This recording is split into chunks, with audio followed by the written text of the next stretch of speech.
Donald Trump's one of the worst things to happen to this country. When he was elected, I cried. I think he's a racist. Yeah, it's real. I think he's a crazy bugger. He's a businessman and not a politician. I think you have to be a businessman for you to be a president. Hey, what's going on, everybody? Welcome back to Real Talk with Darius. It's good to see y'all again. Well, good to be here again. I keep saying that. Maybe one day I'll get a chance to see some of y'all. Anyway, remember to like, subscribe, comment, share this video, set your notifications so you don't miss any new content. Thank you for joining me. Listen, I got a special video for y'all today. It's the first time I'm watching this documentary. It is about President Trump and his life after President Trump's his presidency. And so I'm going to do my best not to interrupt or anything because this is an hour and 37 minutes. I do not do a lot of videos that long. I may do that periodically. So if you feel like you'd rather watch the video or something on your own time without me, that's fine. I may just link the video in the descriptions so that you can do that if you so choose. But for those of you who like some company, please do join me. And let's check this out. So without further ado, and at the end of the video, I'll share a few thoughts, but not too long because the video itself is already long enough. So, but I thought it interesting. I really thought it interesting what we're going to watch. So, hey, for those of you who love Trump, those of you who hate Trump, this might be interesting. Let me know what you think in the comments, okay?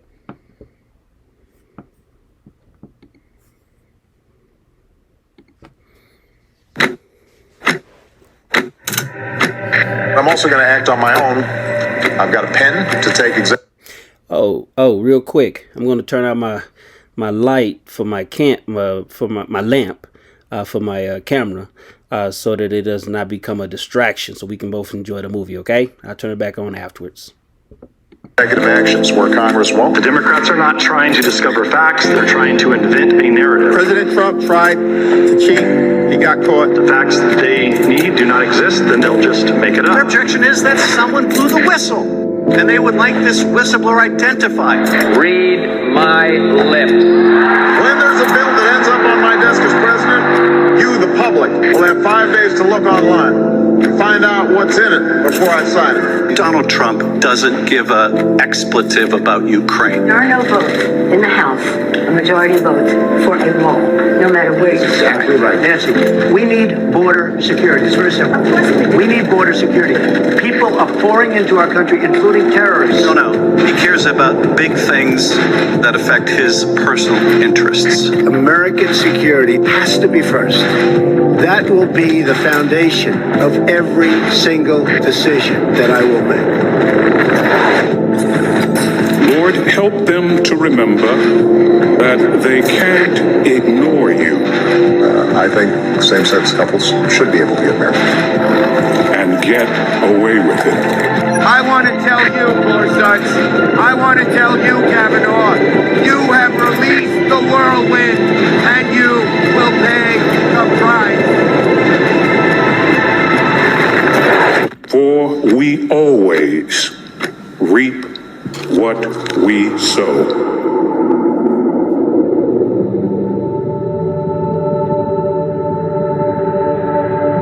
The first three words of the Constitution are, "We the people." Not honest old age, not return to normalcy, not prosperity and progress, not yes we can. Those campaign slogans are broken promises. Our nation was founded by the people, for the people, because America is about we the people. Let these questions sink in. Ask yourself, will we the people throw out our Constitution? Will we the people allow unnamed bureaucrats to make our laws? Will we the people be ruled by a one-world dictator? We're talking about America, the greatest nation in history. And yet today, we the people are on the verge of letting our God-given sovereignty be stripped away. Donald Trump, the 45th President of the United States, the most polarizing figure to ever hold the office of the presidency.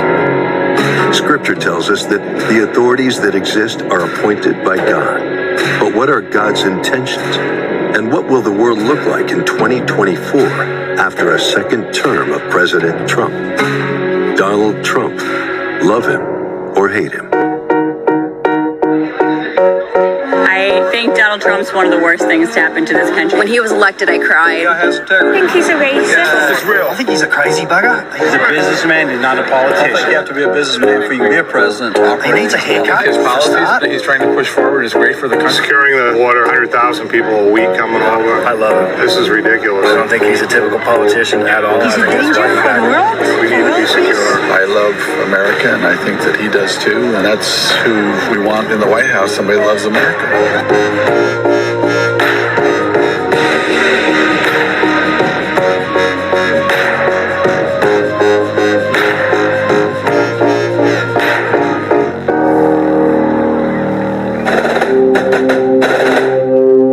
It's difficult to deny that the world has been heading toward a global government. Look at the United Nations, NATO, World Bank, IMF, World Health Organization, treaties such as the Paris Climate Agreement, Trans-Pacific Partnership, and the Global Compact for Migration. For some, this is the dream of globalization. For others, losing our sovereignty is the worst thing for the United States. The COVID pandemic helped us realize that we have become too dependent on other countries for our medical supplies and drugs. Globalism. What is at stake for we the people?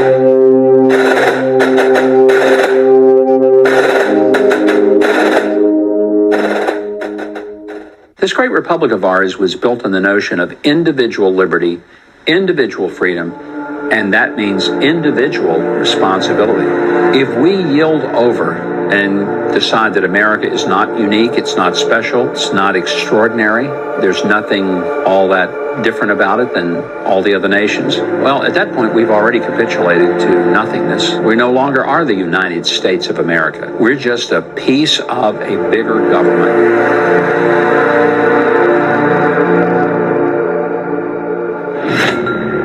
The New World Order, a term coined by President George H.W. Bush after the fall of the Berlin Wall. Days later, Mikhail Gorbachev, Pope John II, and President Bush met and announced the term New World Order. The New World Order is another term for globalism, which is the dream of globalists, to have a one-world government. It is a movement to bring a globalist approach to law, to economy, to governance, to control the entire planet with one centralized government, whether Republican or Democrat. There are those for decades who have been working toward a globalized governing body, a one-world complex where there are no borders and no sovereignty. The country was founded to be a republic, not a democracy. The left, in the words of Barack Obama, want to fundamentally transform the United States of America. I don't. I want to improve the United States of America, but I don't want to fundamentally transform it because I love it. You can't love something you want to fundamentally transform. The best way to describe the concept of one world order is that it is a movement to try to bring a globalist approach to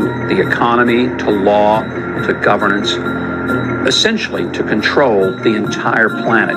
Nationalism believes that countries have the right to their own sovereignty.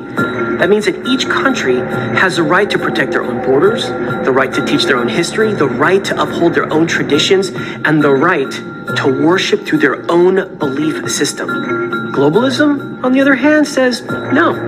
Globalism is run by a small group of elites who have the power literally control everyone and everything. They started off with the League of Nations, and that failed. Then we went to World War II. World War II ended in 1945. The United Nations was born in 1945. And it was their effort at a world government in our world today. Theory is that if we would go into global governance, we would put all the armies under one authority, the United Nations. And since you have one army, it wouldn't fight with itself. Globalism is this utopia, this Pollyannish worldview of one world.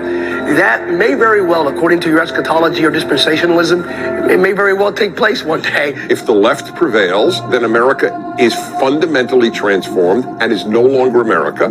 And with millions that they want to bring in, who bring in big government values, for example, we will not be the United States of America as it has been. The challenges, of course, of globalism for a country is maintaining your own identity in the midst of this global economy. A globalist government is not a good thing. A globalist government would be the worst thing that can happen, simply because globalists rule from one particular area and they're ruling everybody. Like the European Union has 27 different countries in it, but one group rules them all, from Brussels, Belgium. These unnamed bureaucrats, no one knows who they are, where they came from, or what they're doing. They're not elected and they're unknown. They don't answer to anybody. You know what, that country you live in? Well, we don't care about that country anymore. The EU is going to govern you. Greece, where I go every summer, my relatives have suffered under this. They have lost their sovereignty effectively. Alger Hiss, the architect of the UN Charter, was later convicted of lying to cover his activities as a communist spy. The United Nations was created to be a socialistic one-world governing body, but today everyone says it's this great humanitarian organization that is just here to help the people and feed the people after a tsunami and things like that. That's not what it was created to be. One thing we know, that the final 7 years of Earth's history are going to be marked by a one-world government presided over a figure the Bible refers to as the Antichrist. The only thing we would say about a global government is that it's a setup in many ways for the final hours of human history, the rise of the Antichrist. What happens if an Adolf Hitler would get control of the only army that's left? Then you've got the worst tyranny the world has ever seen. Now, many people say that would not happen, but the truth of the matter is the Bible prophesies that is exactly what is going to happen. Only someone worse than Hitler, a personage called the Beast or the Antichrist, will get control of this one world governmental system in the not too distant future. That's how I look at NATO. If you hear it in the news, you think North Atlantic Treaty Organization, hey, that sounds pretty cool, but it's not cool at all. In Revelation chapter 13:2, when the Bible talks about a world governing body, the Bible says the dragon gave it its seat, its power, and its great authority. So this world governing body that's being created, the main driver behind that is Satan himself.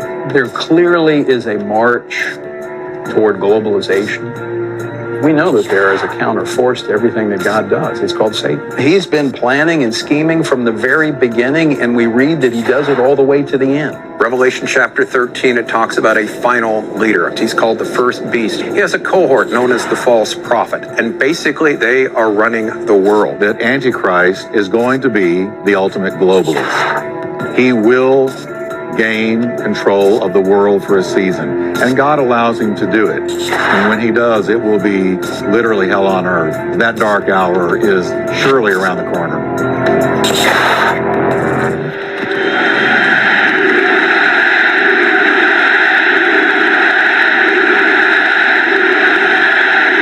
When the 2016 presidential campaign began, I was trying to figure out who I should vote for. And I see 17 Republican candidates all the way across the stage. I didn't know anything about Donald Trump. Well, all of a sudden, Trump begins to speak against globalism. My ears perked up and I thought, does he know what he's saying?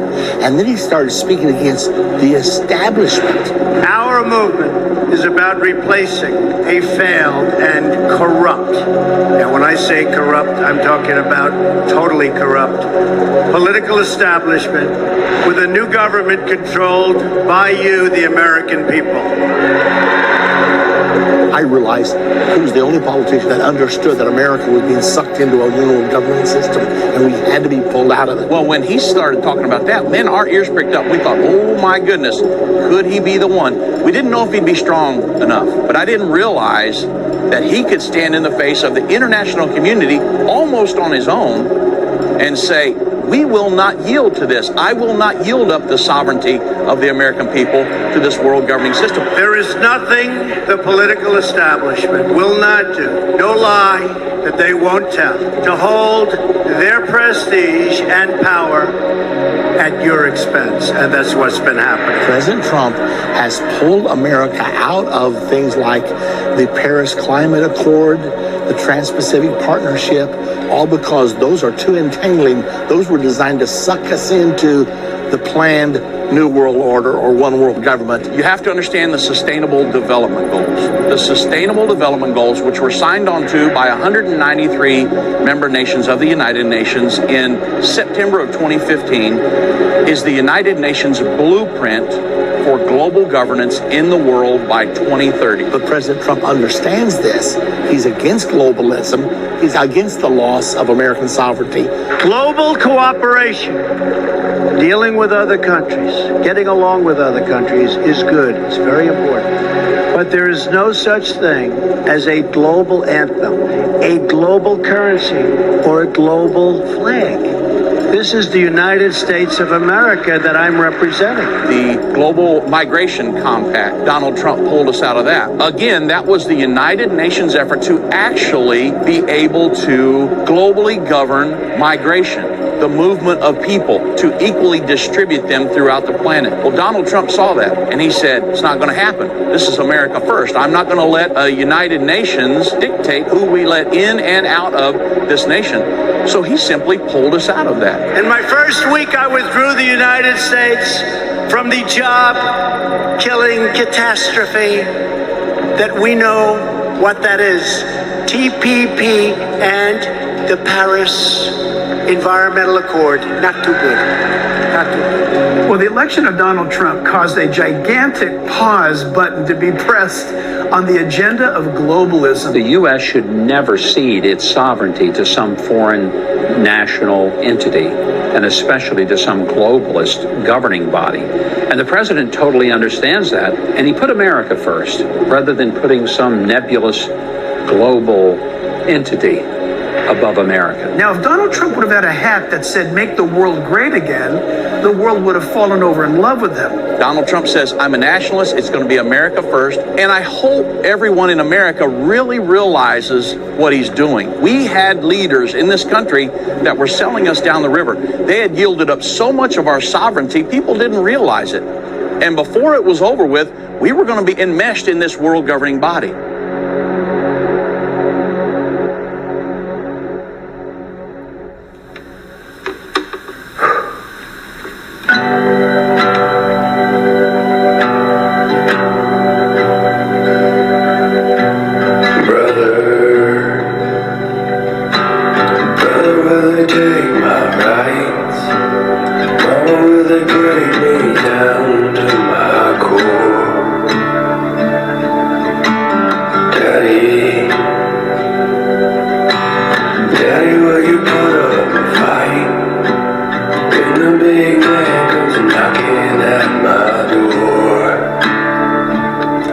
Socialism is a system of government where government controls the economy. It doesn't work. Socialism is based on the fallacy that as human beings, we're better off with someone else controlling not only what we do and what we produce, but what we receive from it. If you take from one group of people who are actually making money and overtax them in order to give it to people who will not or do not work by their own choice, then you lower the incentive by great measure of the people who are actually working. Socialism is thievery. Socialism is taking from someone who has earned it to give their money to someone who has not. Margaret Thatcher is famous for saying the problem with socialism is that sooner or later you run out of other people's money. Socialism is all about control, control, control.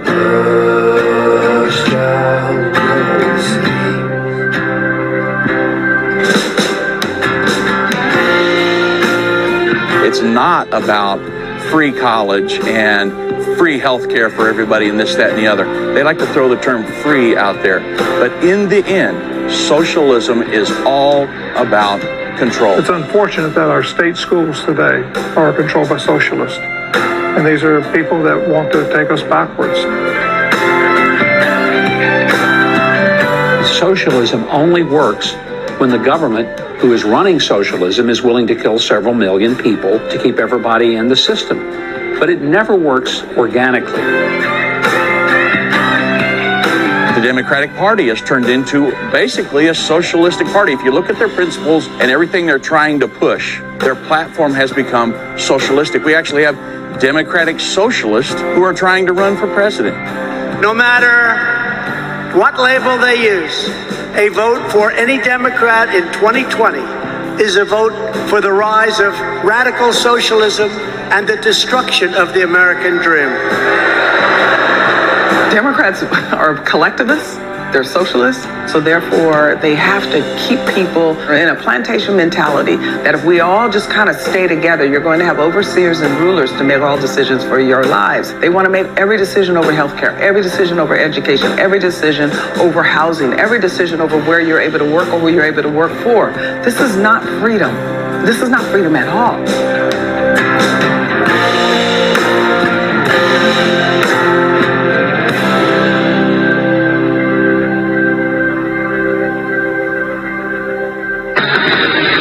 Venezuela is muy malo and in crisis. Venezuela's symptoms include high inflation, violent crime, electricity rationing.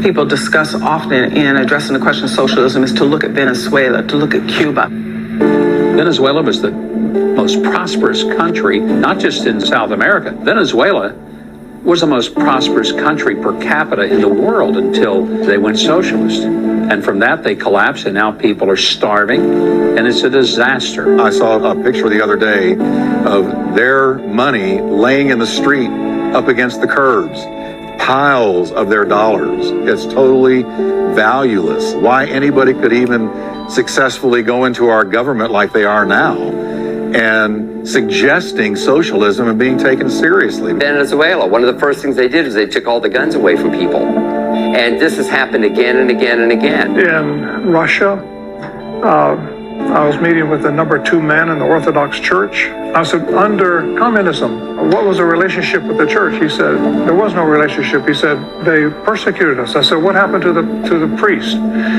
He said, and he leaned forward, he said, they killed all of them. All of them. I said, they killed all of them? All of them.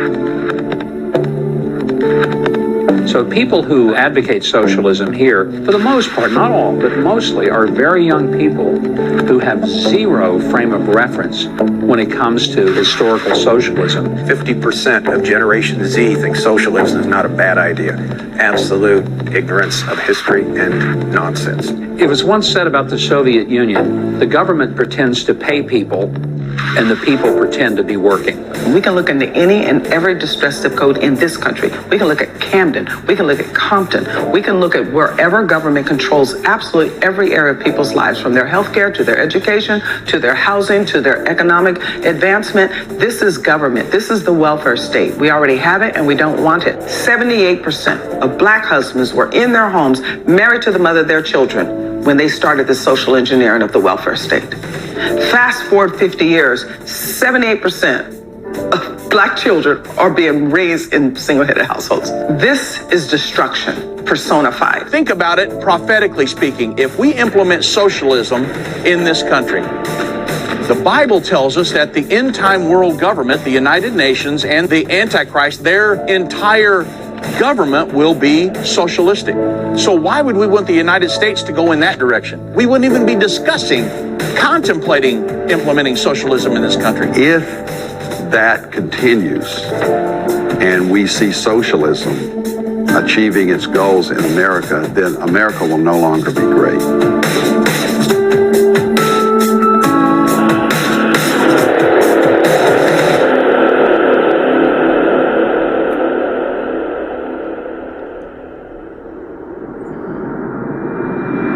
And as we were flying over Iowa one Saturday afternoon, I said, Mr. Trump, I believe you're going to be the next president of the United States. He said, do you really believe that, Robert? I said, yes, sir, I do. He said, well, then let me ask you a question. Do you believe it was God's will for Barack Obama to be president? We are 5 days away from fundamentally transforming the United States of America. We will see a time in which we as a nation finally recognize relationships between 2 men or 2 women as just as real and admirable as relationships between a man and a woman. I said, yes, sir, I do. I believe it was God's will for Barack Obama to be president. And I quoted Romans 13, that God is the one who establishes authorities, and nothing happens without his divine permission.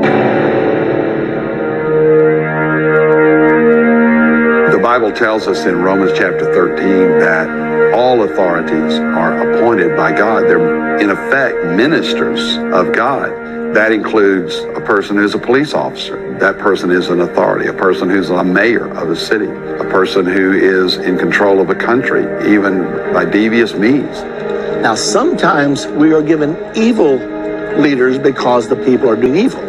God actually says, if the people do evil, I'll give you evil leaders. If the people do righteous, I'll give you righteous leaders. When Barack Obama was president, I didn't vote for him, but I prayed for him because I realized he was placed there by God. In fact, God used him and used some of the things he did to bring us to the situation we're in now, where Donald Trump comes on the scene to clean up some of the mess. And Donald Trump is God's man. It's his time in history. I believe all those that are in authority have been appointed by God. Even bad presidents that we've had, I believe, have been appointed by God. President Trump is in the right place at the right time, literally by divine appointment. It's like God looked down on America and said, I'm going to give you one more chance. I believe the Lord has appointed Trump to be our president in that he has stopped a cycle of policies that are anti-life, anti-faith, anti-Israel. Those things are, at this point,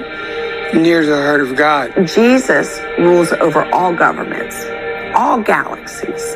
He has the final say on everything. The Bible tells us that God establishes kings and he removes kings. He puts those in power that he wants and he removes those from power that he doesn't want. No matter what someone would say, God has put President Trump in power. The question for us is to ask why and what should we do about that? What the reason is or the purpose is, I don't always know or understand. People sometimes ask me, why do you think God appointed President Trump as president? And I would say you have to ask God that. That is in the secret counsels of the Lord. I think it's one last reprieve that God is extending as an olive branch to the believers in America. If you just turn from your wicked ways and seek me, I'll bless your land. I do believe this very possibly could be God giving America a last chance before his return. God's ways are higher than our ways. His thoughts are higher than our thoughts. He sees the bigger picture that we can never see. God really is in charge of his world.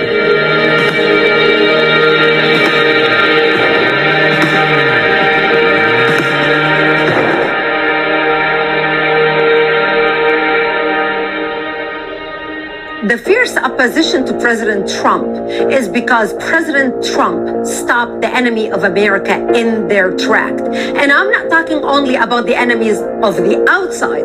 I'm talking about the enemies of America from within. The radical left who wants to transform the United States and change it and continue the vision of President Obama. You know, there's tremendous opposition to President Trump for a number of reasons. Number one, he's trying to bring America back to its roots. The progressives say, no, we're getting way beyond that. The Judeo-Christian ethic is a thing of the past. Much of the opposition he faces is coming from those who are opposed to his values, and by the way, who are opposed to Christian values as well. And now here comes Donald Trump to set things back in order, to make America what it's supposed to be, to revisit our founding principles, Christianity, capitalism, a constitution that really has meaning. President Trump has been so strong and vocal in his support of conservative values in this country. He is hated for it. Donald Trump says, no, no, no. We were great in the past by living the Judeo-Christian ethic, the Ten Commandments, the reason the country was founded, why the pilgrims came over, how this country is built and became a world superpower. And so the whole idea is he wants to bring that back again to America, which it can be brought back, which it has been brought back. If you saw in the 20th century, the men in my family and the women marching, and when they demonstrated, there was one particular sign that's very famous. It says, I am a man. They got that out of, aren't we one blood? Aren't we the human race? Martin Luther King Jr. even went so far as to say we must all learn to live together as brothers, and I added sisters, or perish together as fools. It didn't say cousins, it didn't say another race and all the races would get along, but we must all learn to live together as brothers and sisters. And I remember when President Trump was candidate Trump, He was elected to office. At his inaugural speech, he said, "We all believe the same." I said, he understands Acts 17:26. We're not colorblind. We can see. We see color. We celebrate color. And we're one blood. We all believe the same. President Donald John Trump sees one race, and he also sees a great America. I have to believe, when we see this extreme hatred, that behind the scenes there is a spiritual warfare. The Bible says we're not wrestling against flesh and blood, but against principalities, powers, wickedness, and darkness. Not just, I don't like him, not just, he's not my kind of politician, but raw hatred. I have never seen anything to compare with the general opposition to this president from the media and journalists. He's sort of triggered something. The reason that he is so disliked in Washington is because, unlike previous presidents, Democrat and Republican, not just partisan, he's not a wholly owned subsidiary of the donors. He went there with his own money. Something has happened where this president has almost stuck his finger in the eye, or he's put a stick in the hornet's nest in a way. They feel that somebody has gotten in who isn't part of the club and who isn't willing to play whatever game needs to be played. He's hated because he is a disruptive force politically. He came in like a bull in a china shop, and he's done exactly what he said he would do. Washington, D.C. is not broken. Washington, D.C. is a very well-oiled machine that needed to be broken, and Donald Trump is breaking it up. Something is going on beyond the veil. Something is deeper than mere politics. I believe it is a spiritual warfare, particularly because I believe the enemy was excited, angered over his support for Israel. I have to conclude there's been a satanic element involved in it because of his support for the Jewish people, because the devil hates God's chosen people.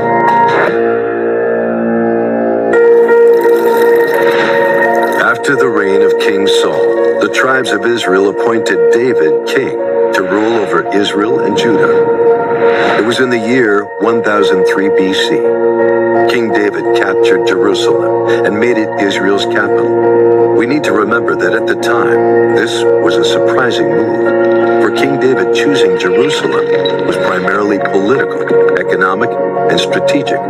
No judge or king had established any capital before that time. Then, 30 years later, King Solomon built Israel's first temple on the Temple Mount in Jerusalem. God said to Solomon concerning Jerusalem and the Temple Mount, "I will put my name there forever." In 586 BC, the Babylonians destroyed the first temple and carried the people of Judah into captivity. After 70 years of exile, the Jews returned to Jerusalem and rebuilt the temple and the wall. The Romans destroyed the second temple in 70 AD, and Jews were scattered throughout the world. After World War I, control of the Middle East shifted to Great Britain and France. On November 2nd, 1917, British Foreign Minister Arthur Balfour wrote, "His Majesty's government views with favor the establishment in Palestine of a national home for the Jewish people." This historic statement became known as the Balfour Declaration. In 1939, World War II brought 52 million deaths. Among these were 6 million Jews that Adolf Hitler shipped off to concentration camps. The collective guilt of the world's nations was compelling enough to grant the Jewish people a place to call home. On November 29, 1947, the United Nations voted to partition the area into an Arab state and an Israeli state. After 2,000 years, the Jews once again had the promise of a homeland, but the Arabs immediately rejected the UN plan. Perpetual conflict began. Caught in the middle, Britain pulled out of Israel on May 14, 1948, and on that day, Israel declared its independence.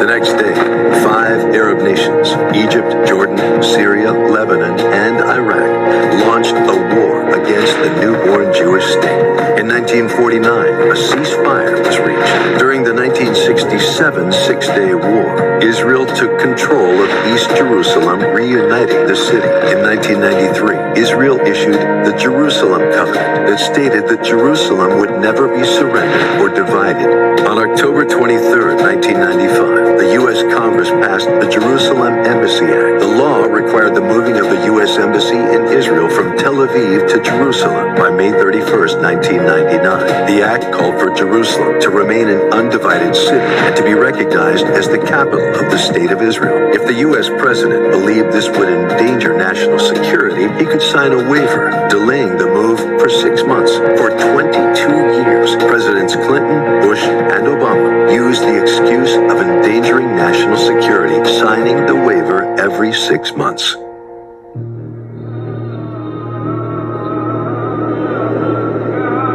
When God says the nations who bless Israel will be blessed and the nations who curse Israel will be cursed, we either believe that or we don't. Last time when I read the promise in Genesis that those that bless Israel would be blessed, I did not see an expiration date on it. I didn't see that that was for a limited time only. That promise is as real and as powerful today as it ever was.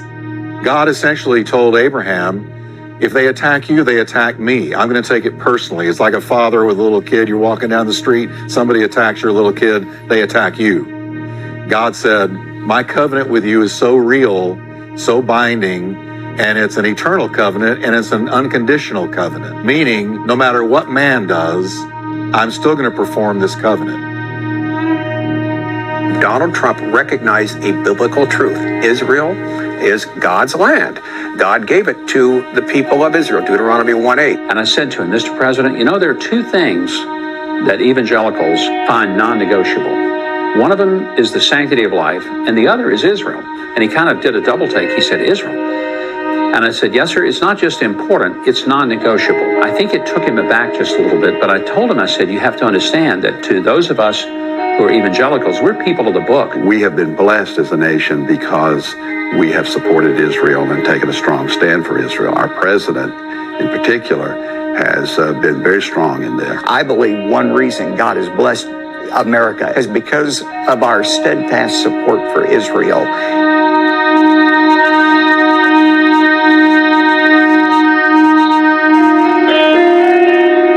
There is a real challenge going on now in terms of the whole nation understanding the spiritual rewards, and I'm going to say economic rewards attached to supporting Israel. Look at the United States of America. We're the most blessed, by far the most blessed, in my opinion. We're the most blessed nation on the planet.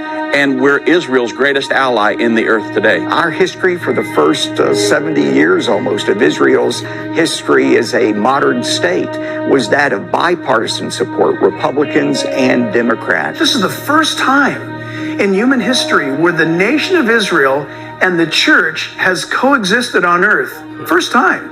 So I believe that we are in the last days. I believe that you're going to see increased anti-Semitic sentiment throughout the world. I believe the news is reporting that. We see tremendous anti-Semitism rising in Europe and, of course, in this country with Representative Omar and a few others.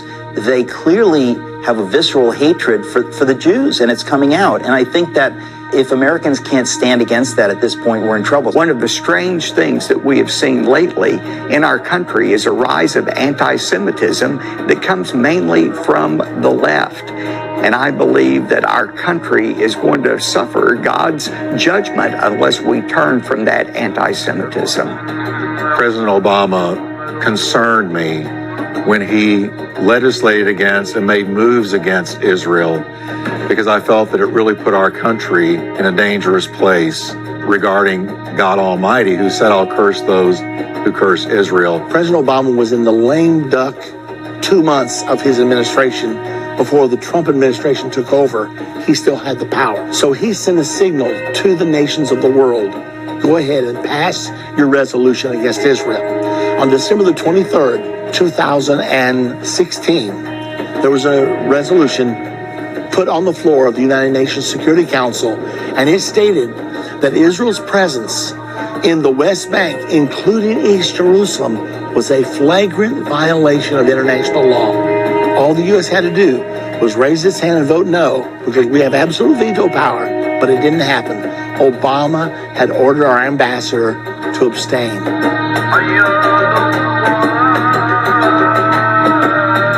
It was a stunning moment because it was the first time since the reformation of Israel in 1948 that any president, Democrat or Republican, had left Israel essentially just twisting in the wind. Disgraceful. Every move he made was anti-Israel and pro-Palestinian. I think it was a betrayal. I think the Obama administration clearly betrayed our ally Israel. Most of the United Nations today is against Israel. Of all the resolutions they have passed against the different nations, over 50% of all resolutions are against one tiny nation of Israel. So the UN is horribly prejudiced against Israel. They have said Israel cannot have Jerusalem as its capital. They recognize every other capital of every other nation that they choose, every one except one. Donald Trump has made many achievements in the first couple years as President of the United States. By far, his greatest one is moving the embassy from Tel Aviv to Jerusalem, recognizing Jerusalem as the eternal capital of Israel. By moving the embassy from Tel Aviv to Jerusalem, it sent a message to the whole world. An incredibly bold move. That's called leadership. It's like when Reagan said, Mr. Gorbachev, tear down this wall. Tear down this wall. It's almost a prophetic act. Our Congress passed an act called the Jerusalem Embassy Act that happened in 1995, and it said the president is required to move the U.S. Embassy to Jerusalem. Well, the presidents have made excuses from 1995 until 2017. For 20 years, our Congress, our presidents have talked about moving our embassy to Jerusalem and recognizing that as the capital of Israel, and they didn't do it. Donald Trump did it. We're grateful for that type of leadership, and I think it's very strategic. He made the decision against all odds and against unbelievable pressure. And he was getting it from the Europeans. He was getting it from everyone in the Middle East. He was getting it from every person in Congress and virtually everybody in the State Department. And he did it anyway. And I asked him, what caused you to finally just do it? And it was very simple. He said, number one, because I said I would. And number two, because it was the right thing to do. And I thought, how extraordinary. We have repaired America's friendship with our cherished ally, the State of Israel. We recognized the true capital of Israel and opened the American embassy in Jerusalem. And we recognized Israeli sovereignty over the Golan Heights. We've seen through history God's hand upon those people. Only nation in the history of the world to go out of existence and then come back. Israelis want nothing but peace. Israelis want to have peace with their neighbors. Israelis honor God in their life. As a part of Judaism, they teach tikkun olam. Repair the world. Make the world a better place.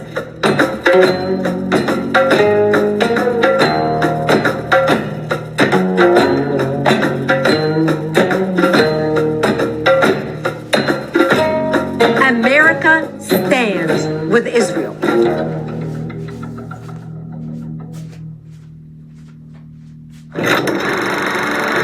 Is America in the Bible? That's a common question for many who are interested in studying the prophetic events of the Bible. The majority of experts agree that America is not clearly, if at all, referenced in Scripture. However, there is an interpretation that, if believed, could place the United States playing a significant role in the end-time scenario. This is one interpretation that is speculation, and the truth of which will not be known for certain until that time it is revealed clearly from God. One of the great perplexing questions in Bible prophecy is, where is America? And the fact is, America is not overtly mentioned anywhere in the Bible regarding the end time. Is America in some way a lesser power in the last days. Kingdoms come and go. They rise and fall. This is the history of our planet. And the United States is just a blip on the radar screen. The scripture makes it clear that nations will give their allegiance to a political leader that will arise. We refer to him in Christianity as the Antichrist. But I personally believe that by the time that happens, that America will not be the America that we know today. I don't know about the United States. I don't see it there. I do understand that there's an enormous level of belief that the various kingdoms described in Daniel 7 relate to modern kingdoms today. That could be true. Honest answer is, I don't know one way or the other. This is one interpretation of prophecy. In Daniel chapter 7, there is reference to an eagle. Could the eagle represent the United States? We know the prophecy is written in symbols, but there are symbols that can be understood. Well, throughout Bible prophecy, a beast always represents a nation or a kingdom. Daniel writes, 4 great beasts came up from the sea, each different from the other. The first was like a lion and had eagle's wings. I watched till its wings were plucked off, and it was lifted up from the earth and made to stand on 2 feet like a man, and a man's heart was given to it. Daniel then describes a bear with ribs in its mouth, and a leopard which had 4 wings of a bird, and a final terrible beast with iron teeth and 10 horns. This last beast most understand to represent the final world global government. Later in Daniel 7, it says, as for the rest of the beasts, they had their dominion taken away, yet their lives were prolonged. Daniel chapter 7 also tells us that those beasts symbolize nations that will be on the earth at the time of the second coming of Jesus Christ. If that is true, that means all these nations in this prophecy should be on the earth right now. This interpretation of prophecy sees the lion representing Great Britain, the bear, Russia, the leopard, Germany, and the 10-horned beast, the final global world government. I went to Great Britain. I stood in front of Trafalgar Square. And there's a huge lion looking north, one looking south, one looking east, one looking west, because that is the official animal symbol of Great Britain. But the prophecy said the lion had eagle's wings. Well, there's a major nation on earth today that has the symbol of an eagle. And it also prophesies that the eagle's wings were broken off of the lion and made to stand up on the feet as a man, and a man's heart was given to it. The United States symbol is the eagle. It's right on the back of our dollar bill. And the eagle was growing out of the lion. Where did we come from? Our mother country, Great Britain. The Apostle John, who was given visions and wrote the book of Revelation, sees these individual beasts representing nations come together into one beast, representing the final global world government. Revelation 13 says, now the beast which I saw was like a leopard, his feet were like the feet of a bear, and his mouth like the mouth of a lion. The dragon gave him his power, his throne, and great authority.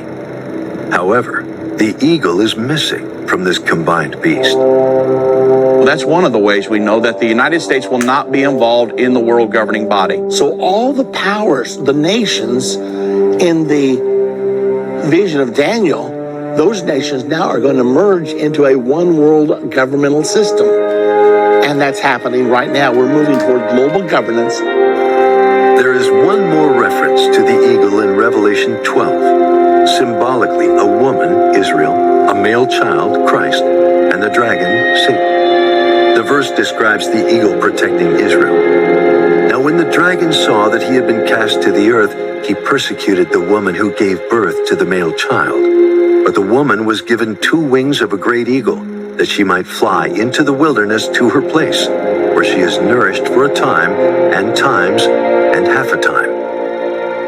So we know that the United States will not be part of the world governing body in the end time, this new world order that we've been talking about, and that we will pull out of that and stand with Israel all the way to the end. Well, guess what's happening right now? The whole world is against Israel. They all told us we must not move our embassy to Jerusalem and we must not recognize Jerusalem as the capital. But Donald Trump did it anyway. And in so doing, he is actually fulfilling Revelation chapter number 12, verse number 14, aligning the United States against the world government and yet protecting Israel. And we're going to continue to do that all the way to the Battle of Armageddon. Is the eagle a reference to America, or is it a reference to God himself? Only time and clarity from God can give us the answer. What is extremely clear is that if we, the people, do not continue to elect leaders that will preserve and maintain the sovereignty of the United States, then America is no more and will no longer be the home of the free. This isn't about winning an election. This is very simply about doing what's right for the country. Border wall is a Trump propaganda. Nancy, we need border security. It's very simple. 100,000 people a week coming over. This is ridiculous. We have to stop illegal immigration, not just to protect our country, but to protect the immigrants who want to come in here. I respect what my parents and grandparents had to do to come and gain citizenship. The wall is ridiculous. And you also have the criminal gangs coming in. They don't walk through the points of entry. They come where nobody's around. I don't believe in open borders. I believe that our citizens have the right and responsibility to protect and secure our nation. I'm a border security guy. I want people coming here legally, not illegally. Any person supporting open borders, they're actually advocating for the continuation and the growth of human trafficking and sex trafficking. We have terrorists. We caught 10 terrorists over the last very short period of time. 10. The head of the SWAT team told me they are monitoring 2,500 active Hezbollah members operating in the state of Texas alone.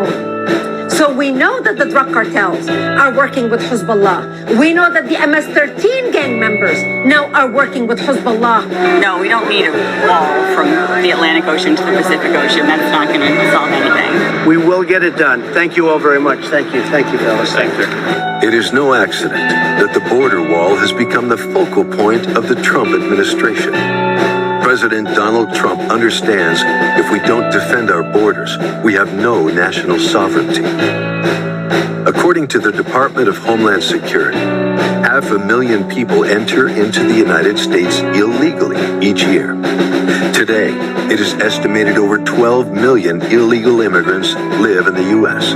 That is roughly 3.7% of the U.S. population. What is the real reason behind the border wall being such a contentious issue? The Democrat agenda of open borders is morally reprehensible. The president says if you don't have borders, you don't have a nation.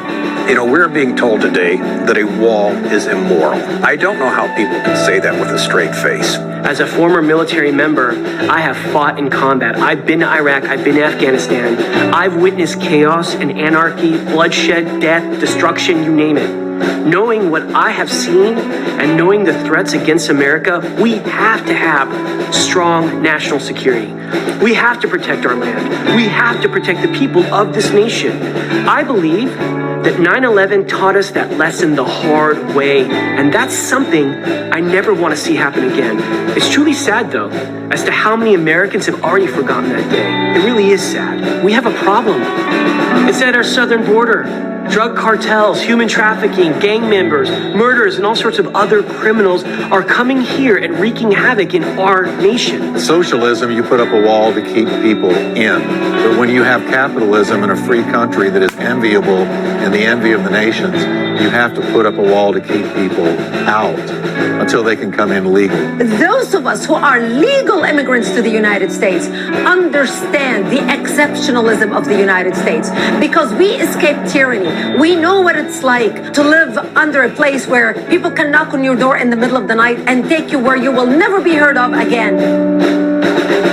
There is nothing immoral about a border wall. I mean, the fact is, if walls are immoral, then God is immoral. Revelation 21 says there's going to be a wall around heaven. The purpose of a wall is not to keep good people from getting out, but from evil people getting in. It is God who has put people within the boundaries of their nations and has established their borders. God says that he's made nations and he's made borders. So the God of the Bible has established nations for a great purpose.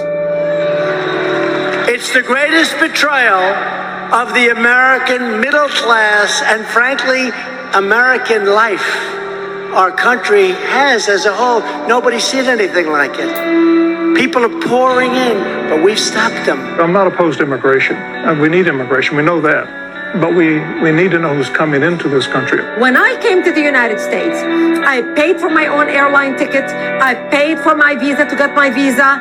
I paid for all my medical bills. I had to go and take blood tests. I had to be stuck in needles to make sure I'm not bringing any diseases to the country. And I did it gladly because that was a part of the price I had to pay to earn the privilege of being an American citizen or becoming an American citizen. And then I had to study a 2-inch thick book written by the daughters of the American Revolution about America's history. By the time I became an American citizen, I knew more about America's history and heritage than my American-born husband did. I've been to a ceremony where people who went through the right channels were sworn in as Americans, and it brought tears to my eyes. It was beautiful. They were proud to have assimilated. They were proud to be a part of America.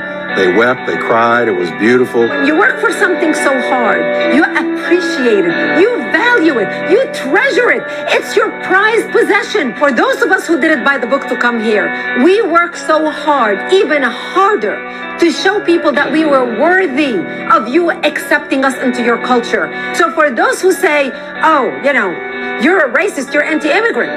I'm a brown-skinned woman from the Middle East. My mother tongue is Arabic. I came to this country. I did it the legal way, the right way. Those are the type of immigrants we want to bring into the country. People who can become a part of the American fabric.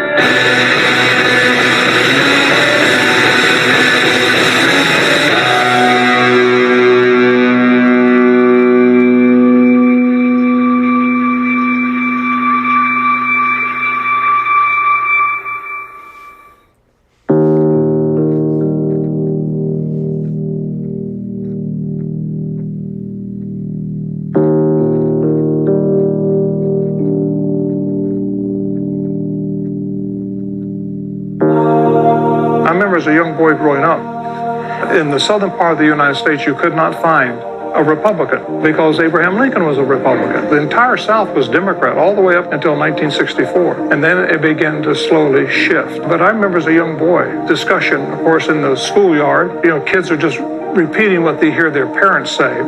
We've got to support abortion because there's too many Negro children being born. And if we don't support abortion, then they will take over one day. And so this is the conversation. So I believe abortion is racist.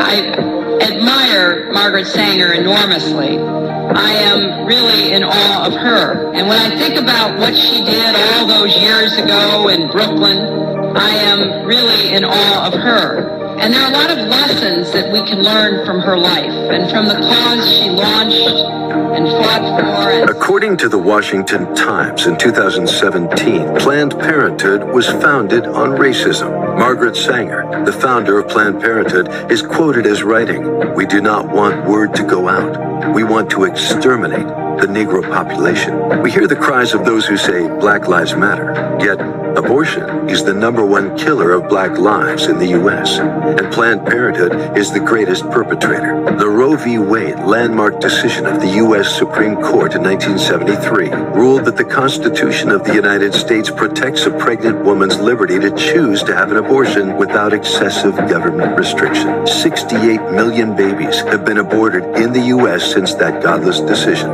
Let's put that into perspective. Between 1941 and 1945, the World War II genocide, 6 million European Jews were murdered. During the Vietnam War conflicts, 1955 to 75, there were recorded 1.2 million deaths. Not to mention the history of deaths from worldwide pandemics. That's a whole generation of Americans gone. Doctors, lawyers, scientists, teachers, policemen, firemen, even a politician or president.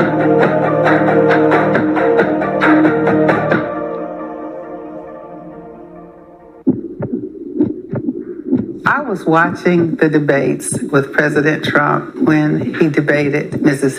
Hillary Clinton. When the question of abortion came up, and President Trump looked at her and he said, "Ripping little babies apart." Out of the womb of the mother just prior to the birth of the baby. Now, you can say that that's okay, and Hillary can say that that's okay, but it's not okay with me. She was speechless before she could regroup and begin to attempt to answer about a woman's rights of what to do with her body. But the president painted so vividly what happens to an innocent child that it was very clear that whatever his position on abortion had been previously, he is fully for the sanctity of life. The president is extremely pro-life. I mean, that is not a political thing to him. That's a very personal thing to him. I've watched some things. I'll just say it here. I remember we were dealing with a situation with life, infanticide, because we're not just fighting right now for the unborn. We're actually fighting for the born. We're fighting to say when a child comes out, due to its sex, due to whatever, do you save this child? There is a big difference between grace and mercy. Grace, getting what you don't deserve. Mercy, not getting what you do. And when you think about the state of affairs in America, 68 million babies dead through abortion in 45 years, homosexual marriage, where we have now challenges with adoption and foster children who are being just destroyed.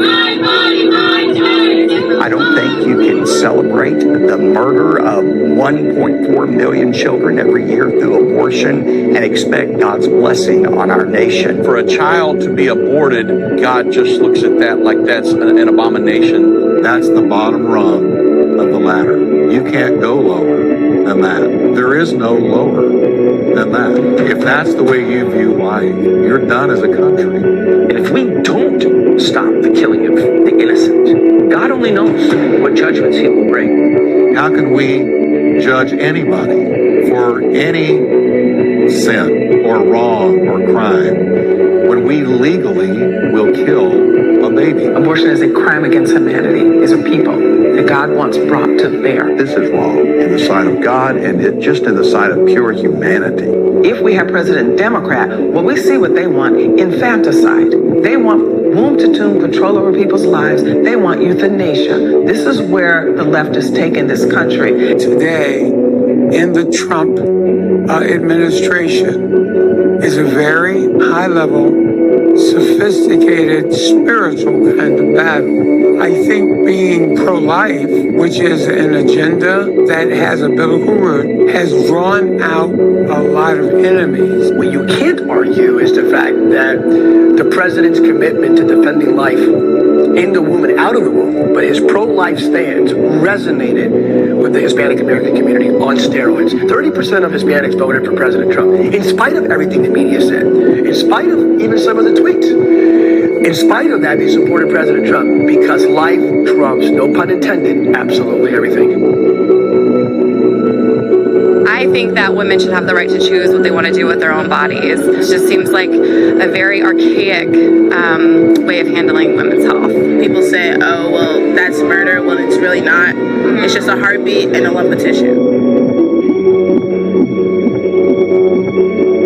The New York governor, Andrew Cuomo, essentially inviting infanticide into America to be mainstream. Governor Northam of Virginia endorsing that same concept. I mean, it's absolutely insanity to see when Cuomo signed that with the sneer and the wickedness that was behind the faces.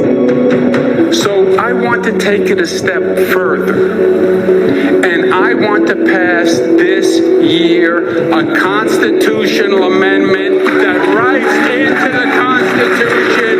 Those who believe that a woman is doing what she wants with her own body and having an abortion, that is a different lexicon of language. It's not her body, it's in her body. If I were an atheist, I would have that position. It has nothing to do with God. Nothing. It's either in her body or her body. If it's her body, then it's the equivalent of a pimple. Can a woman remove a pimple? Yes. No one has an issue with women removing pimples. We have just passed bills where when the baby is born, the mother can decide whether or not that baby lives. If it survived the abortion, they stand there while that baby gasps, cries, dies.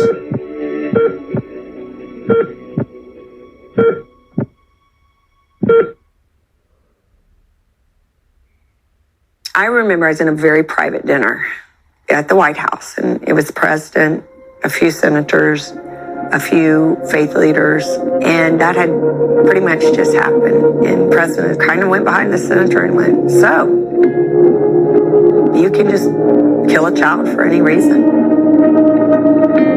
I tell millennials, young adults, when I speak to them all the time, I said, you are a generation, you are the generation that can end this Holocaust of abortion. You are the generation that God, I believe, is raising up to end this terrible thing that we know as abortion. It is my profound honor to be the first president in history to attend the March for Life. He's now appointed 2 Supreme Court justices, and there's a pretty good chance that he may appoint the 3rd. President Trump puts Kavanaugh forward. It goes through this battle of his appointment. What was the battle for? What was the vehement rejection of who Kavanaugh was by the opposition, we'll call them? That he was pro-life. I want to tell you, Gorsuch, I want to tell you, Kavanaugh, you have released the whirlwind, and you will pay the price. You won't know what hit you if you go forward with these awful decisions. Profoundly pro-life. So you might ask, well, how does that dovetail into the Bible? Perfectly. The Bible tells us that regarding righteousness, we are commanded as believers to speak up for those who are destined to death, to those who have no voice, to those who are going to be crushed, the scripture says. That Old Testament prophet just described to us an abortion. Kavanaugh's appointment via Donald Trump has resulted in the savings of thousands and thousands of babies' lives. Answer: God is honored.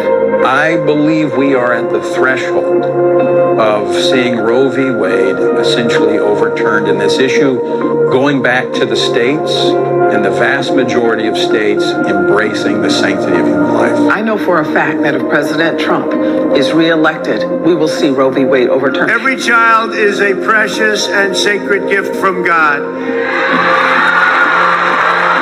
Together, we must protect, cherish, and defend the dignity and the sanctity of every human life. How many lives have been saved because of President Trump?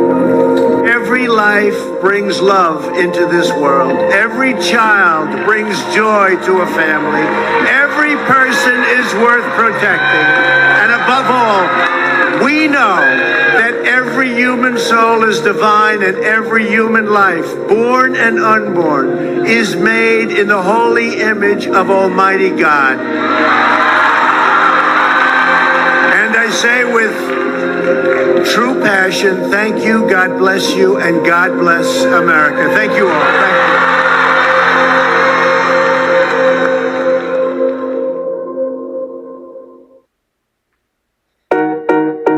Character is defined in the dictionary as the mental and moral qualities distinctive to an individual. The 6 pillars of character are trustworthiness, respect, responsibility, fairness, caring, and citizenship. Trump is about Trump, that's it. He cares about himself. I think he's frightening. Well, I like his integrity. I like his forthrightness. I like the fact that he gets things done. He's only doing his job for making more money for himself. I know a lot of people who love him, and I will never be able to understand it. Character can be animated in the life and blood of a human with personality, emotion, meaning, conviction, passion, and purpose. I think he's a buffoon. He is unconventional. He may have some good business ideas, but it's lost in all the rhetoric and the nasty talk. And I got a good tax break this year, so maybe that's good. He incites fear instead of bringing people together. And somehow he became president. Character is a full-size painting of one's life.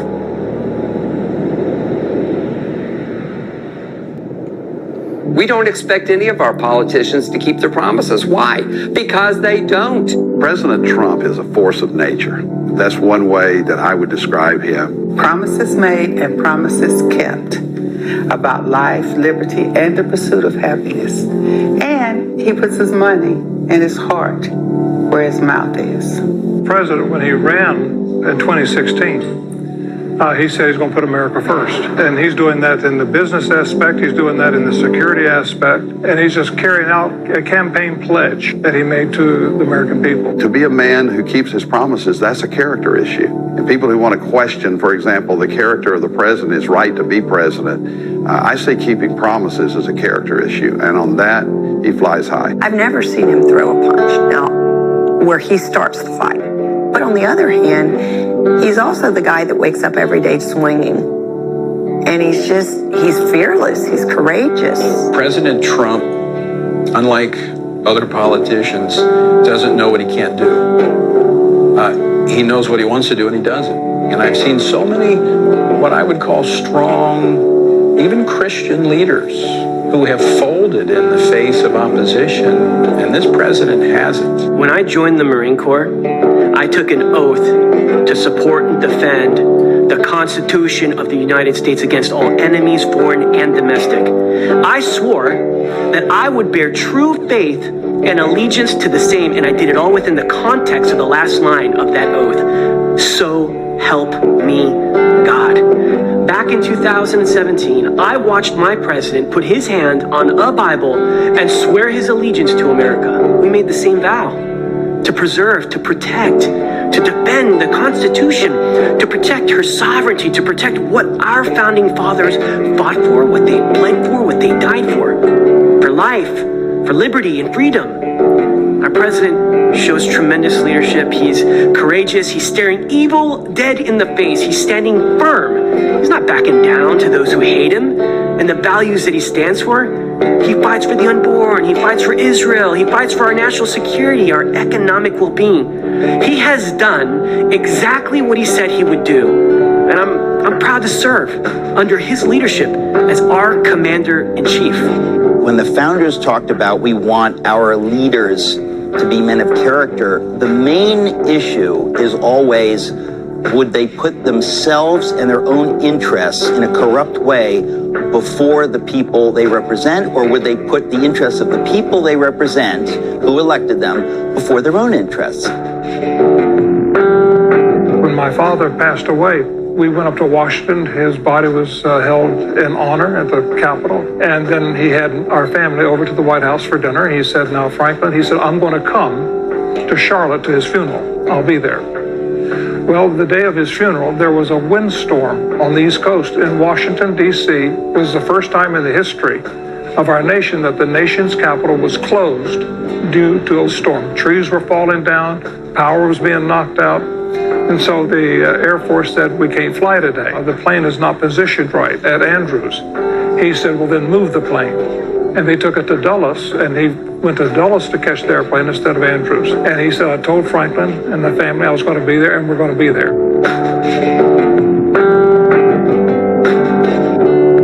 I mean, look what he did with this missionary named Andrew Brunson, who is in a jail in Turkey. Any other president would have let that poor man rot in jail and let a couple of junior-level State Department employees do what they could. But he made an international event out of it, put sanctions that made their stock market plummet. And they said, oh, you can have this missionary if you'll quit doing this.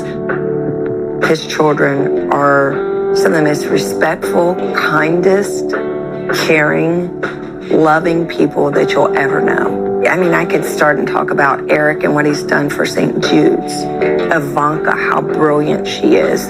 Jared and Ivanka not needing to go to the government. I mean, these are people who are very successful. Ivanka went and worked for her father till she came out of school and worked for herself and was successful. And for an environment to grow up and have that kind of wealth and that kind of society, we don't see so many children turn out quite that responsible and with that kind of integrity, and that speaks volumes. I mean, absolute volumes as to what kind of man he is as a father.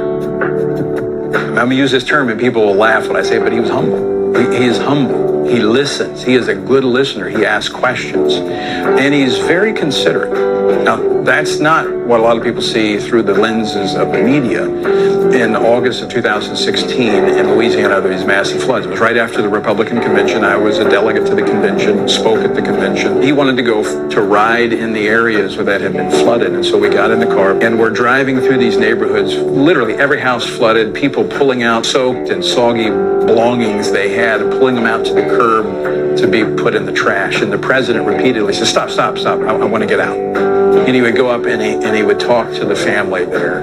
He didn't have to do that, but he'd go up and the people are, I mean, it's hot and sweaty. It's August in South Louisiana. And it was as if he was really empathizing with the people. And then he committed $100,000 right there on the spot for the relief effort that was going through our church. And I've seen that same side of him repeatedly, that he cares.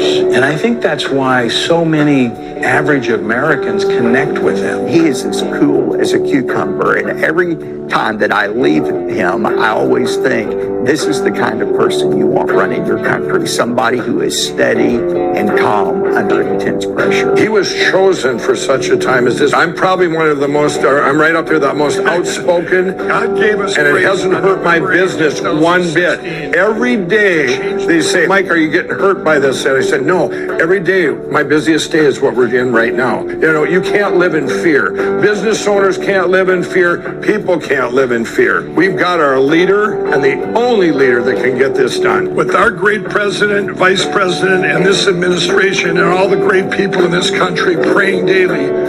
He prays about almost everything. You know, he's the most praying president we've ever had. I don't know if people know that. He works 21 hours out of a 24-hour day, and he works for you. He's a winner. He believes in winning. Now, I don't know how many times you ever listened to the previous commander-in-chief talk about ISIS or Afghanistan, but you never heard him use the term win. Donald Trump's a winner. He believes in winning. So ask yourself, how did he, in such a short period of time, decimate ISIS in Iraq and Syria? How did he decimate them and take back all the territory, about 92% of the territory that they controlled when he became the commander-in-chief? How did he do that? He relied on the commanders, not the politicians. He relied on the commanders. He said, tell me what you need to win. What do you need in material? And what do you need in rules of engagement? They gave it to him, and he gave them the right rules of engagement, and he gave them the material that they said they needed, and now look what's happened. We are going to keep on working. We are going to keep on fighting, and we are going to keep on winning, winning, winning. Is Donald Trump qualified to be the commander-in-chief? I would say that is a resounding yes. It's been said, birds of a feather flock together. Haters will be haters, and tweeters will be ridiculed, mocked, lied about, hacked, attacked, and banned. If we live our life by tweets, news headlines, Facebook, then everyone is corrupt, greedy, whoremongers, racists, homophobics, xenophobics, all the phobes. When did we become people of society that don't have an original thought, a moral compass? There is truth way down deep inside of our soul. We must close out the noise, seek humility, offer forgiveness, and look at what God says about flawed people. Why does God use flawed people? Because that's all he's got. Is President Trump flawed? Yes. Am I flawed? Yes. Are you flawed? Yeah. So all God has at his disposal are flawed men and women. Well, first of all, we're all flawed. We're all sinners, every last one of us. And God uses flawed people. Just look at the scriptures. Look at King David. He was a great leader of Israel. The people loved him. He brought Israel through many hardships. He was famous, but he wasn't perfect. He made a few bad decisions that had serious ramification. He committed adultery. He committed murder. And this was God's chosen leader. So I guess the question ought to be asked, can God use flawed leaders? Because if God cannot use flawed leaders, then who's he going to use? It's about the perfect God who is capable of working through imperfect instruments to bring about his perfect purpose. Sometimes he can use flawed leaders better and more powerfully than he can use leaders who are more morally upright, because sometimes a sense of humility or brokenness can come with that. It's the perfect pristine leaders that on many occasions, more often than not, are full of themselves. But when you're flawed, your dependency is on the grace-filled work of God. I'm a Christian pastor, and I'm a human, and I understand that no one's perfect. That's why I have a Savior. That's why I have Jesus Christ. Now, to be fair, President Trump has created a lot of his own problems, speaking so bluntly, sometimes speaking with a great sense of hyperbole and exaggeration. Let's be fair. You know, he sometimes will say something in a tweet or in a speech, and even I, who love the guy and voted for him and helped him, I go, oh my, this is going to be a problem today. I understand where a person may be offended at some of his comments. I understand that. But again, he's not my pastor. And that's not what he ran, as to be the pastor of this nation. He's the president, so he cusses when he gets mad. He says things that are brutally honest, and that's very offensive to some people. But you have to look past that and look at what he's done for this country so far. If you don't like, he said something wrong, it hurt somebody's feelings, I'm so sorry. You know, whoop-de-doo. You look what he's getting done. When we elect a president of the United States, the president is a secular leader. We don't elect a pastor to lead the country. We don't elect a bishop or a Sunday school teacher. If you go get a doctor, you want the best doctor. You don't necessarily check off whether they are a Christian doctor. And although President Trump will be the first to say that he is an imperfect vessel, I believe God has used him in a very powerful way to help return our nation to some of the core biblical principles that has caused God's blessings upon our country. So many people will hold an elected official to a standard that is almost Christ-like, right? Almost Messiahship-like.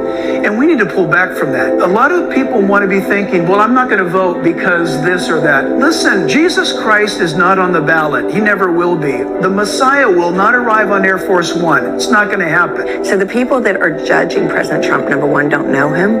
I personally know that. They don't know him. They've never sat down with him. They don't know what's truth. They don't know what's not truth. I personally know the remorse that he has.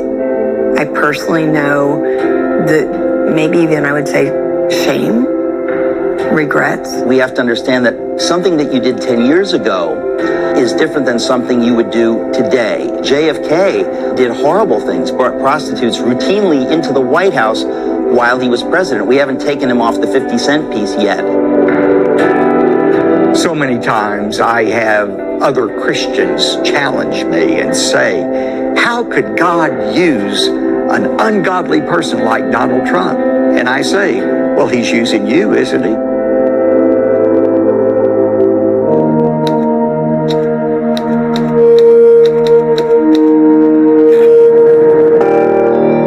Voting is a tremendous responsibility. We recognize that those rights were given and had to be fought for the Black community, for women.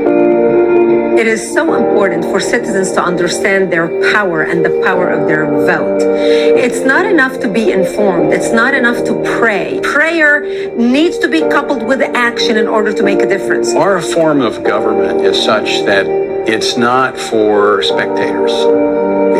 If we want to preserve our republic, which our founders created, we have to be participants. We've got to be engaged in it. If you just stop and look at the Mayflower Compact, it's so short. It says that we've left Europe to come to this continent to establish a Christian nation. Who hears this anymore? Who reads this in school? You know, it was John Jay, the first Chief Justice of our United States Supreme Court, who said, God has given us the privilege in this nation to choose our leaders. And it is our duty and responsibility to prefer and select Christians as our leaders. God will ask you why you allowed the most God-centered free country founded by people who believed in God, and God we trust as its motto, and you didn't vote to sustain it? What is your excuse? It is still we the people, and that's a very important thing. Will we blow it? Will we fumble this ball close to the end zone? Or will we rise to that lofty calling that God has placed upon every citizen in the United States to let our voice be heard in how we elect and who we elect? Because America determines the direction of the world in many cases. So until that time of globalism, we need to stand strong and recognize God is making America great again like he did in its early founding years. How much time do we have? It's up to us. If you stay home and you do not vote, you may elect by default someone who does not share your values. Sooner or later, a secularist is going to win. When that day comes, I think for us Christians, they're going to come after us. The Democrat Party is becoming a godless party by their effort to remove God from their party platform, to erase "So Help Me God" from the oath of office, their support for the barbaric practice of late-term abortion. If you are a Christian and you say, I don't believe in same-sex marriage, I'm a minister, I don't want to marry same-sex couples, that violates my religion. We're on the verge of the government saying, you better do it. If you don't do it, we're coming after you, you'll lose your business. Our children are taught in the schools that they're being taught not only now that same-sex marriage is equal to natural biblical marriage, but now they're being taught that they can choose their genders. It's absolute lunacy and depravity that has been unleashed on our society, and the door was opened by Barack Obama. When President Obama lit up the White House in rainbow colors, that was a classic example of misunderstanding this issue of religious liberty. For the government to get behind a particular view of human sexuality or of the human person, those are religious issues. One of the darkest days, I think, for the country was the day the Supreme Court did something they had no authority to do, and that is preempt the issue of marriage from the states. What you basically had was 5 unelected, robed judges appointed with no accountability for the consequences of their action, who usurped the rights of 50 states, 34 of whom had already voted to affirm traditional biblical marriage between one man and one woman. The problem I have, a lot of people say, well, you're homophobic or you're anti-gay. No, it's not about that. It's whether or not we are a nation of law or whether or not we're a nation of emotions and political pressure. The election is about the Supreme Court. And who do you trust to appoint someone to the bench? I would live for the day when liberals would not want to see the Supreme Court legislate from the bench. Because if they can legislate for the left, they need to remember someday that court can legislate for the right. I think as Christians, we need to be willing to serve. That means we need to be willing to put ourselves out there to become candidates for office. For Christians who say, well, I don't want to get involved in politics, it's really dirty. Yeah, it really is. But so are the dishes in your sink.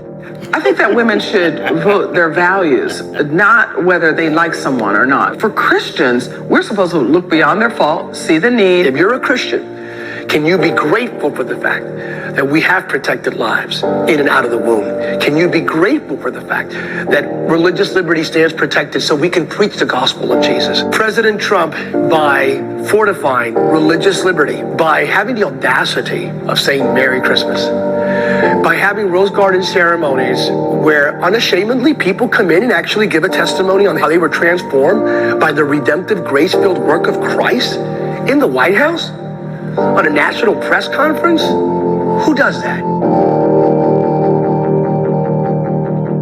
My plea with Roman Catholics, fellow Catholics, don't betray Jesus with your vote. Jesus said, what you do to the least of these, my brethren, you do to me.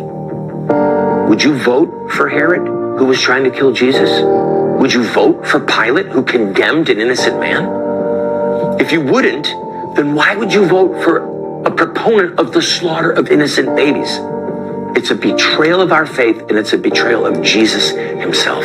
This nation is on a tipping point. There are 65 million self-identified evangelicals. Those are people, according to the script, believe the Bible is the Word of God, have had a personal relationship with Christ and attend church an average of once a month. Half of them are not registered to vote. And half of those that are registered to vote don't vote. If those people ever showed up, we'd take this country back in a minute. He wants to make America strong again. He wants America safe again. He wants America healthy again. He wants America wealthy again. He wants America proud again. He wants America great again. And I think that he's on to something. If we win in 2020, then a new generation can see what prosperity is all about. Every time we go into a voting booth, we are casting a vote for righteousness or for unrighteousness. I want to be faithful and do what God called me to do and entrusted to me the highest privilege on this planet, and that is the right to choose the leadership for the United States of America. I'm going to show up. I'm going to take everybody that I can show up. I'll make sure that I'm registered and that I vote. And anyone who doesn't do that will have to give account. And we will live by the words of our national motto, "In God we trust."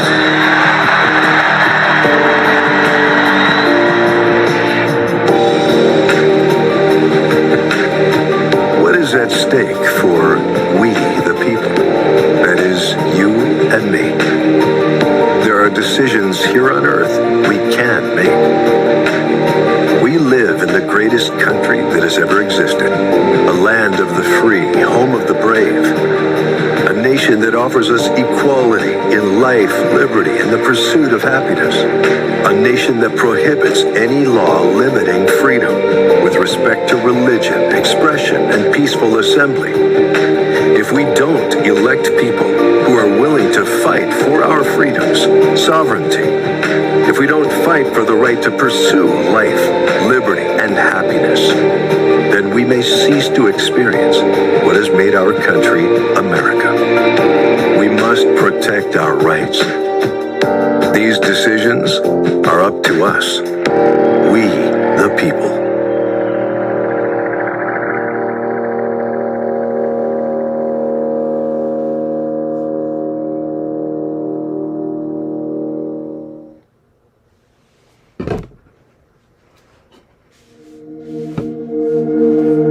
There is also a decision facing you, one of great concern and consequence. Ask yourself these questions. What is the value of your soul? Is there a God? Where will you spend eternity? Where there is life, there is liberty. Where there is salvation, there is eternal freedom. You know, there's a reason most of us won't go to heaven. But the reason is... Now, I do believe what they're about to talk about is really the most important thing, but I know some of you did not. Well, I didn't know it was going to have that part. Like I said, I was watching this video for the first time, and I'm not apologizing for the message that they're about to give, but I know you didn't tune in for a religious conversation, if you will. So out of respect for that, because I didn't prepare you for that, because I didn't know, that's why I went ahead and cut that off.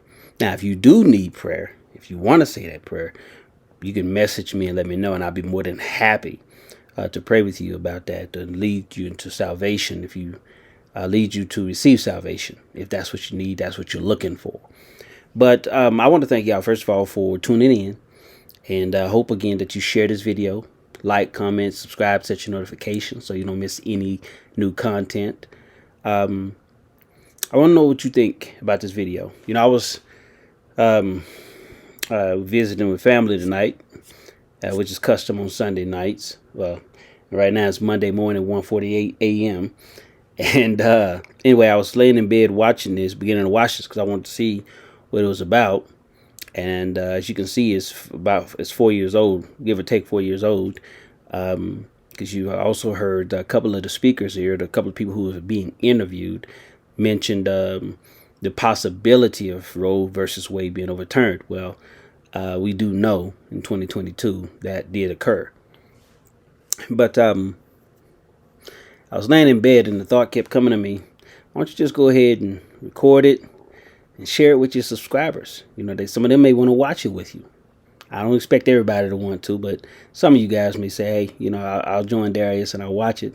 And so I just decided to get up and go ahead and do that. And so those of you who have tuned in, or those of you who will watch this video at some point in time, I want to thank you for taking the time out to do so. And like I said, my goal really was to be quiet and just watch, be an observer, and see what this video is all about. So in short, my takeaway is this. And I know some of you say, well, man, they was talking about God, God, religion, and I didn't want to get involved in that, separation of church and state and all that kind of stuff. Well, I am a firm believer, and that's one of the things my channel is about, is yes, I do believe in God. I don't push it off on anybody, and neither am I shy about having a conversation on it either. But I do believe our belief system and the choices we make on a day-to-day basis are interconnected. I don't care what anybody says. It's basically, people are basically being told to be double-minded, if you will, or to make a choice that might go against their belief system, to act as if you have your I'm sorry, but give me some drink real quick. We're being told, in one sense, while your belief system should be just a private matter and your political choice a public matter, your personal values, your convictions, your belief system actually impacts your decision politically. So the question is, right now, I'm not asking you I mean, you can if you want to, but I'm not asking you to say anything about whether you like Trump or not. My question to you is, what are your sets of values? And why? And those values, your answer to that determines who you're going to vote for. Are you pro-life, for example? Are you freedom of religion, freedom of expression, freedom of speech? You believe in gun rights? You know, what are your values? That's what this is about. And I do believe our belief system, whether or not we have one in God or in a God, does impact our political decisions.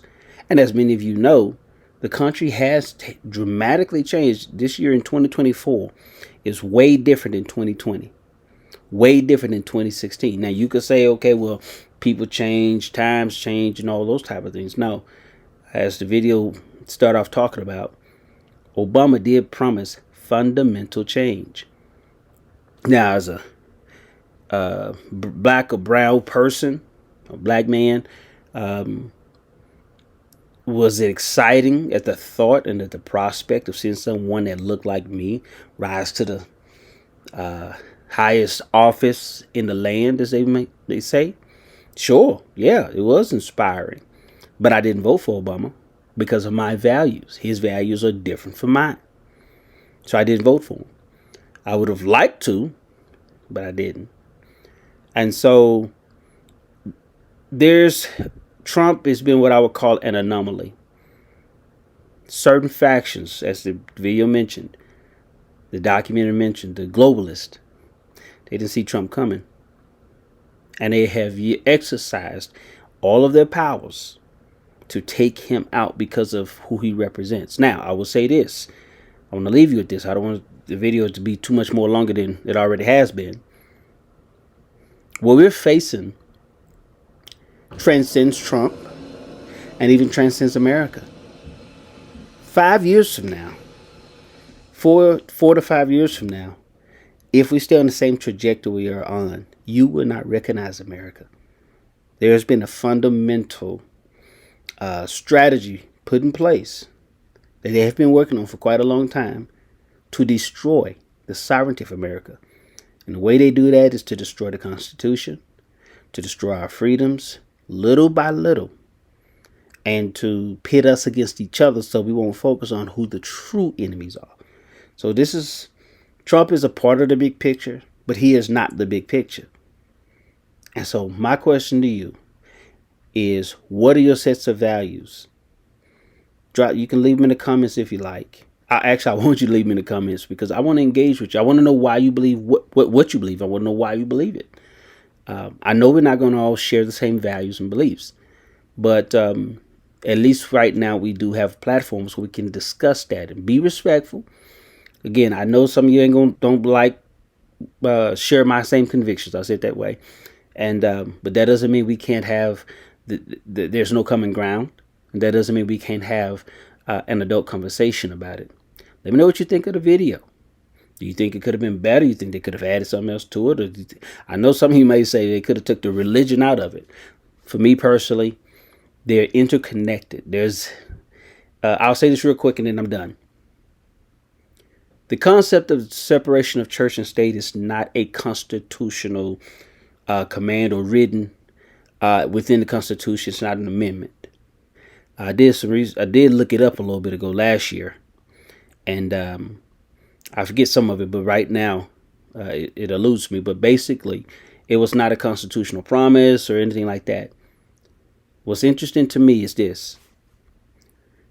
The state does not want the influence of the church because the church represents ethics and morality. However, on the opposite end, they know that the pastors and the members of their church, of those churches, they are citizens of the country. And so while they tell the church to stay out of the state's business, the state still is in the citizens' business. So one side is impacting the other, but they tell you there is a separation of both. That's not true. Let me know what you think in the comments, and I want to thank you for your time. Remember, once again, like, comment, share this video, set your notifications. Let me know what you think. God bless you. Talk to you later. Oh, and I love you too.